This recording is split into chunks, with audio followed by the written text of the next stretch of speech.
Noah Lyles è uno dei più grandi velocisti, se non il più grande velocista dell'era post-Bolt, capace non soltanto di vincere campionati mondiali, ma è anche uno showman dentro e fuori dalla pista, e come se non bastasse anche un cantante, uno youtuber e uno dei futuri protagonisti della serie TV Netflix. E più che serie TV si tratta di una docuserie chiamata Sprint che verrà pubblicata su Netflix in tutto il mondo il 2 luglio. Quindi per prepararci un po' su questa serie vediamo chi è Noah Lyles, che bene o male se uno bazzica l'atletica sa benissimo chi sia, però magari qualche chicca della sua storia vi è sfuggita. E partiamo subito dalle origini, perché Noah Lyles è un figlio d'arte, ovvero figlio di due atleti. A dir la verità, sua madre, Keisha Kane, non è che abbia mai avuto risultati di rilevanza mondiale, però suo padre, Kevin Lyles, è stato uno dei più forti quattrocentisti della sua epoca, almeno in chiave statunitense. Kevin, classe 1973, a 22 anni, quindi nel 1995, ha siglato il primato personale nei 400 metri con 45,01. Tra l'altro quello è stato il suo apice di carriera, perché sempre in quell'anno con la staffetta 4x400 americana è riuscito a conquistare la medaglia d'oro ai campionati mondiali di Gothenburg. La carriera di Kevin è finita anche abbastanza presto in realtà, perché si è ritirato nel 1997, ovvero quando Lyles era un neonato e quando sua moglie Keisha era già incinta dell'altro loro figlio, ovvero Josephus Lyles, nato poi il 22 luglio del 98, e anche lui nel corso del tempo diventerà un atleta professionista, con primati personali di tutto rispetto, perché ha un 10,03 nei 100 metri e un 19,93 nei 200. Purtroppo per lui vive nell'ombra del fratello che è fortissimo ed vive anche negli Stati Uniti, quindi essendo statunitense si va un po' a perdere nella miriade di super atleti che ha quel paese, e quindi per questa ragione se ne parla un po' poco di lui in ottica internazionale. Ma ora arriviamo a Noah Lyles, nato il 18 luglio del 1997, e nonostante provenga da una famiglia di atleti, in piccola età non ha mai praticato effettivamente atletica,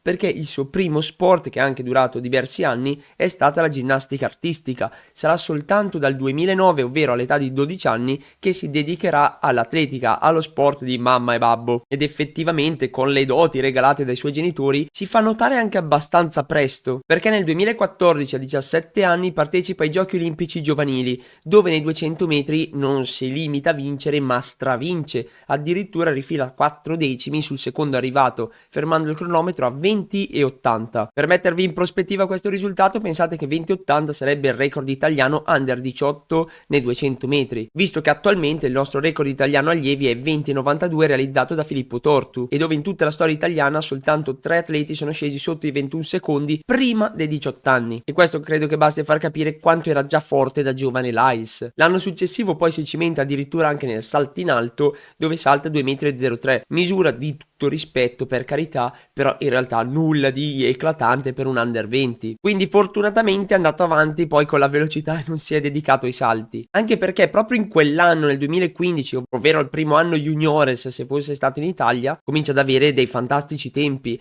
perché fa un 10,14 nei 100 metri e un 20,18 nei 200. Guarda caso poi la rivista Track and Field News, ovvero uno dei più importanti giornali del settore a livello di Stati Uniti e quindi di tutto il mondo, lo nomina come miglior atleta dell'anno nelle high school, ovvero l'equivalente un po' delle nostre scuole superiori, premio che vincerà anche nel 2016. Infatti nel 2016, all'ultimo anno della categoria under 20, non scende sotto le incredibili barriere di 10 secondi, 20 secondi, cosa che in realtà un pochettino ci si aspettava dopo i risultati dell'anno precedente, però comunque riesce a portarsi a casa i titoli mondiali under 20 sia nei 100 sia nei 200 metri, quindi in poche parole quello che doveva fare quell'anno l'ha fatto, l'ha compiuto, si è portato a casa 2 medaglie d'oro. Per quanto riguarda le grandi prestazioni ci sarà ancora tempo in futuro, e infatti diventa uomo da sub 20 nei 200 metri l'anno successivo, a 20 anni, nel 2017, dove ferma il crono a 19,90 e purtroppo in quell'anno lì si infortuna anche, quindi addio ai suoi primi campionati mondiali assoluti che si sono svolti a Londra, e di conseguenza sfuma anche la possibilità di incrociare in gara Usain Bolt prima del suo ritiro. Fino a qui la sua fama, la sua bravura era un un po' relegata agli Stati Uniti, con qualche appassionato super attento nel resto del mondo che notava questo giovane atleta che stava avendo ottimi risultati. Sarà soltanto dal 2018 che il mondo intero sa chi è Noah Lyles, perché in 4 gare di fila spara dei tempi veramente folli per quanto riguarda un atleta nei 200 metri, soprattutto considerando che aveva 21 anni. E infatti arrivano 2 volte 19,69, un 19,67 e persino un 19,65. E questo suona quasi come la promessa di essere uno dei più forti, uno dei protagonisti indiscussi della velocità negli anni successivi, perché 4 gare di fila sotto i 19,70 è qualcosa di clamoroso. Cioè nello stesso anno di fila neanche Bolt aveva fatto 4 gare di fila sotto questi tempi. Poi certo Bolt faceva 19-19, però comunque una solidità del genere è cosa rarissima, e questa implicita promessa di Noah Lyles viene subito mantenuta. L'anno successivo ai campionati mondiali di Doha vince il titolo mondiale nei 200 metri, portandosi a casa anche l'oro nella 4x100 metri, e in quell'anno, il 2019, piazza ben 7 gare in una stagione sotto i 20 secondi, migliorando anche il primato personale portandolo a 19,50. E considerate che in questo momento Noah Lyles nel 2019 aveva 22 anni, era ancora un under 23, eppure cominciava ormai già a avere nel mirino il record del mondo di Usain Bolt. Mancavano comunque 31 centesimi al record mondiale di Bolt, però un 22enne che comincia ad avvicinarsi così tanto è normale poi cominciare a pensare un giorno farò il record, anche perché in quel momento era l'unico candidato possibile a provare a battere il record negli anni successivi. Però poi è arrivato il 2020, è arrivata la pandemia globale, sono arrivate anche le proteste di Black Lives Matter, delle proteste degli Stati Uniti contro le discriminazioni razziali, e queste due cose insieme hanno mandato in depressione proprio Noah Lyles.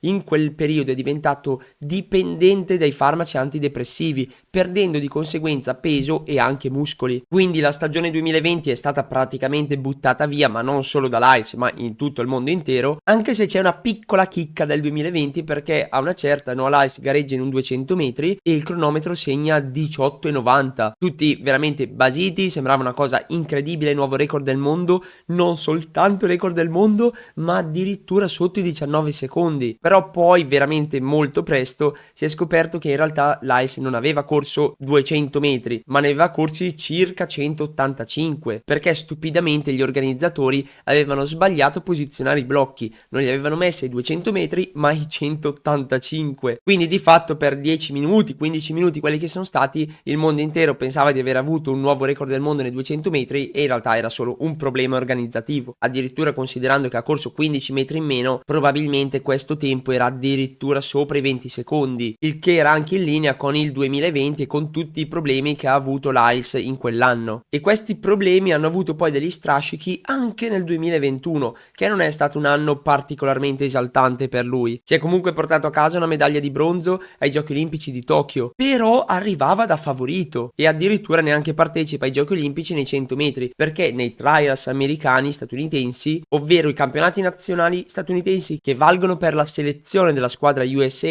ai Giochi Olimpici, Lyles era arrivato solo settimo, venendo di fatto escluso poi dal team statunitense dei 100 metri. Però 3 settimane dopo la fine dei Giochi Olimpici Lyles si ritrova un po', ritorna un po' il Lyles dei vecchi tempi e spara un 19,52, un po' come a dire ci vediamo l'anno prossimo. E infatti poi dal 2022 è diventato il dominatore della velocità mondiale. Non soltanto ai campionati mondiali di Eugene si conferma campione mondiale nei 200 metri, ma lo fa anche con un tempo di 19,31, terzo miglior uomo di tutta la storia, dietro soltanto al record del mondo di Usain Bolt di 19,19 e dietro al 19,26 di Yohan Blake. Quindi è stata proprio una vittoria di grande spessore e che è andato anche a consegnargli il record nazionale statunitense, strappandolo a uno dei più grandi della storia, ovvero Michael Johnson, che aveva corso in 19,32. La grandezza di Noah Lyles si conferma e si accresce nel 2023 perché riesce a realizzare una storica tripletta: 100, 200 e 4% ai campionati mondiali di Budapest, e questa grandezza è stata poi riconosciuta anche dalla World Athletics, eleggendolo come atleta dell'anno 2023. In questo aggiungiamoci una stagione 2024 partita decisamente bene. Ai campionati mondiali indoor arriva secondo con un 6,49 1,44 nei 60 metri e con i compagni di staffetta della 4x400 però arriva anche lì secondo a livello di campionati mondiali indoor. Poi nelle gare all'aperto diventa il secondo uomo più veloce nella storia nei 150 metri, fermando il cronometro a 14,41, mentre nelle gare diciamo ufficiali, e sto registrando questo video prima dei trials americani, quindi in data 19 giugno, quindi non so cosa succederà nel futuro, per ora ha corso un 9,85 nei 100 metri e un 19,77 nei 200 metri, entrambe tra le migliori prestazioni dell'anno. Per come stanno le cose ora, l'obiettivo di Noah Lyles ai Giochi Olimpici di Parigi sarà quello di vincere l'oro nei 100, nei 200 e nella 4%, e fino a qui è quanto ha fatto poi agli scorsi mondiali a Budapest. Però ai Giochi Olimpici di Parigi vuole fare una cosa incredibile, ovvero far parte anche della staffetta 4x400 americana e ovviamente vincere l'oro. Se per quanto riguarda le sue classiche 3 gare ha molte possibilità di farcela, non è che va lì e vince al 100%, ma di certo è uno dei favoriti, nella 4x400 metri gli Stati Uniti sono sì tra le nazioni favorite, ma non è detto che Lyles riesca a essere inserito in questa formazione. Staremo a vedere. E poi ovviamente un altro degli obiettivi di Noah Lyles, che però non è per forza di quest'anno ma in generale della sua carriera, è sempre quello di battere il record mondiale di Bolt nei 200 metri, cosa che in realtà è uno dei più grandi candidati per riuscire a farcela. Poi per battere un record mondiale devono proprio allinearsi gli astri, devono andare in fila tantissime cose tutte insieme e non è detto che riesca a farcelo né quest'anno né l'anno prossimo, però è proprio uno dei favoriti a riuscire a realizzarlo. Attenzione però, perché a inizio video vi ho detto anche che Lyles è un cantante e non mi sono scordato di questa cosa, perché nel 2020, quindi nel momento in cui tutti erano in casa, lui stava soffrendo anche un po' di depressione, ha pubblicato un album rap. E per quanto riguarda il discorso di youtuber, Noah Lyles ha un suo canale YouTube dove in realtà spesso e volentieri pubblica cose, pubblica magari dei vlog, pubblica dei resoconti delle sue gare, pubblica anche dei consigli, per esempio pubblica, non so, delle andature che fa lui durante gli allenamenti, quindi è anche particolarmente interessante da seguire. E ora tra pochissimo tempo